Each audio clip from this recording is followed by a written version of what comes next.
এইভাবে দাঁড়িয়ে করে মোমো বিক্রি না করে পানি যদি একটা মোমোর দোকান দাও তাহলে তোমার পরিশ্রমটা একটু কম হতো। ঠিক বলেছিস রে মা, কিন্তু একটা দোকান বানাতে তো অনেক টাকার দরকার, আর এতগুলো টাকা তো আমার কাছে নেই। তবে এতদিন যতটুকু টাকা জমিয়েছি সেগুলো দিয়ে একটা দোকান ভাড়া নিব। থাকলে মা, আমার দেরি হয়ে যাচ্ছে। এই টাকাগুলো দিয়ে আমি একটা দোকান ভাড়া নিব, আর সেই দোকানে সৎভাবে মোমো বিক্রি করে দোকানটা নিজের নামে করে নিব। এর জন্য আমাকে যত পরিশ্রম করতে হয় আমি তাই করব। কিরে টুনি, আগে তো তোকে বনে বনে ঘুরে মোমো বিক্রি করতে দেখতাম, দিন দিন তোর উন্নতি হচ্ছে দেখছি। ভালো ভালো, তা আমাকে এক প্লেট মোমো দে তো দেখি। তো যাবো তো অটো চালিয়ে ভাঙা ঘরটাও ঠিক করতে পারছে না। ওইদিকে টুনি মোমো বিক্রি করে দিনে দিনে উন্নতি করছে, আর শুধু বাড়িতে আসুক তারপর ওটা আমি বিক্রি করে দেব।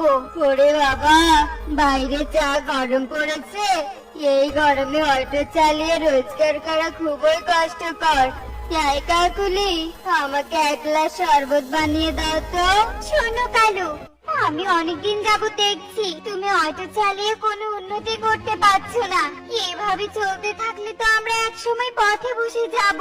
তোমাকে আর অটো চালাতে হবে না, তুমি বরং টুনির মতো একটা খাবারের দোকান দাও, তাহলে আমরা অনেক উন্নতি করতে পারবো।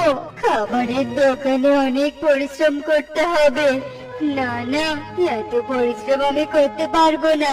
অটো চালানোর নাম করে গাছের নিচে গিয়ে একটু বিশ্রাম নিতে পারি, আর খাবারের দোকান দিলে তো সেটাও পারবো না। কি হলো কালু, তুমি কি এত ভাবছো? মানে না মানে, শোনো কাকুলি, খাবারের দোকানে এত ভালো লাভবান হওয়া যাবে না। আমি বরং আজকে থেকে একটু বেশি কষ্ট করব, আগের থেকে একটু বেশি দূরে অটো চালাবো, তাহলে দেখবে আমরা টুনির থেকে বেশি উন্নতি করতে পারবো। দাও তো দাও, এখন একটু শরবত বানিয়ে দাও। আমি সৎভাবে রোজগার করে দেখে ধীরে ধীরে উন্নতি করছে, আর আমি এমন ভাবে রোজগার করব যে কিছুদিনের মধ্যে অনেক বড় ধনী হয়ে যাব।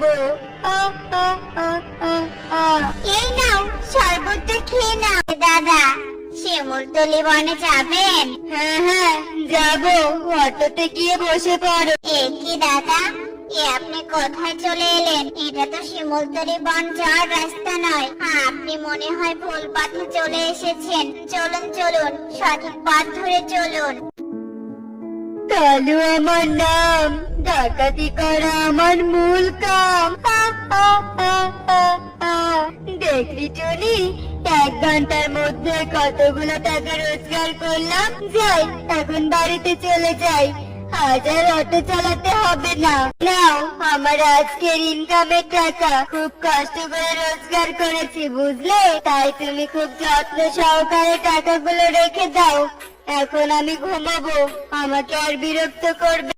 পটতলা ঝড়পট কোন দিকে?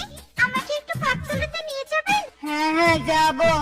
এই বনে তুমি নতুন নাকি? তোমাকে তো আগে কখনো দেখিনি। হ্যাঁ দাদা, আমি হলাম এক বিখ্যাত জাদুকর ময়ূরী। এই যে রূপোর কাঠিটা দেখতে পাচ্ছেন, এটাতে আমি আমার জাদু দেখাবো। তার মানে এই রূপার কাঠিটা হলো জাদুর কাঠি।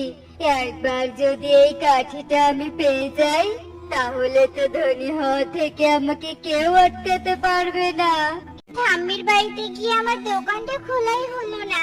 না জানি আমার কত কাস্টমার আমার হাতের মোমো খেতে এসে ঘুরে গেছে। চল রে মা, তাড়াতাড়ি।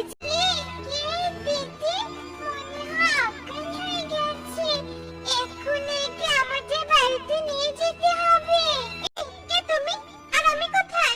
আমি হলাম টুনি। তুমি জঙ্গলে অজ্ঞান হয়ে পড়েছিলে, তাই তোমাকে আমার বাড়িতে নিয়ে এলাম। এবার বলো তো, কে তুমি? আমি হলাম জাদুকর ময়ূরী। কি, আমার রূপোর কাঠিটা কোথায়?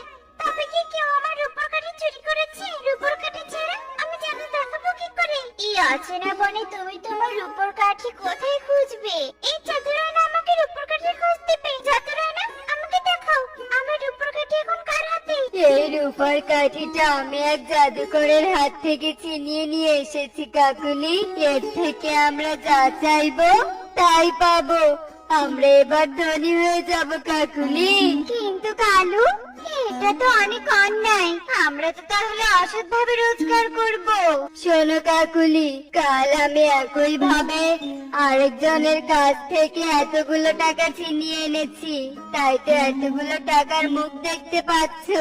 ঠিক বলেছো কালু, সৎ ভাবে চললে জীবনেও ধনী হতে পারবো না। তাই তুমি এই রূপোর কাঠি দিয়ে আমাকে অনেকগুলো গহনা এনে দাও। কি এটা তো কালু দাদা। কালু দাদা এইভাবে অন্যকে ঠকিয়ে অসৎ ভাবে রোজগার করছে। এক্ষুনি মোড়ল বাবুকে সবটা বলতে হবে। ঈশা দিদি, আমি তোমাকে তোমার রূপোর কাঠি ফিরে নিয়ে দিব। কালুর এত বড় সাহস, আমার বনে থেকে এসব অন্যায় কাজ করে বেড়াচ্ছে। চল তো তোরা, তারপর কালুকে দেখাচ্ছি মজা। কি মোড়ল বাবু, আপনি এখানে? বজ্জাত কালু, অন্যকে ঠকিয়ে নিজে সুখী হওয়া যায় না।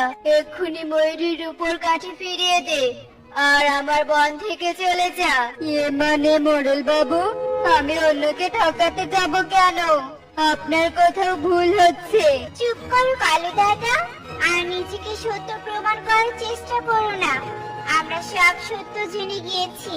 তাছাড়া এই রূপোর কাঠি তুমি কোথায় পেয়েছো বলো তো? অন্যকে ঠকিয়ে নিজে ভালো থাকতে পারবে না। হ্যাঁ কালু, আরো কঠিন শাস্তি পেতে না চাইলে রূপোর কাঠি ফেরত দিয়ে চলে যা বলছি। বড় উপকার করলে টুনি, তাই আমি তোমাকে একটা উপহার দিতে চাই। এরপর ময়ূরী জাদুকরটার কাছে দিয়ে জাদু করে টুনিকে একটা মোমো ঘর বানিয়ে দেয়। ওয়াও, কত সুন্দর মোমো ঘর! এখন থেকে এই মোমো ঘরে আমি মোমো বিক্রি করব। মোড়ল বাবুর থেকে ভাড়া নিয়ে দোকানটা ফিরিয়ে দিব। চালিয়ে রোজগার করলে আজ আমাদের এই দিনটা দেখতে হতো না। অন্যকে ঠকিয়ে সুখে থাকা যায় না কালু।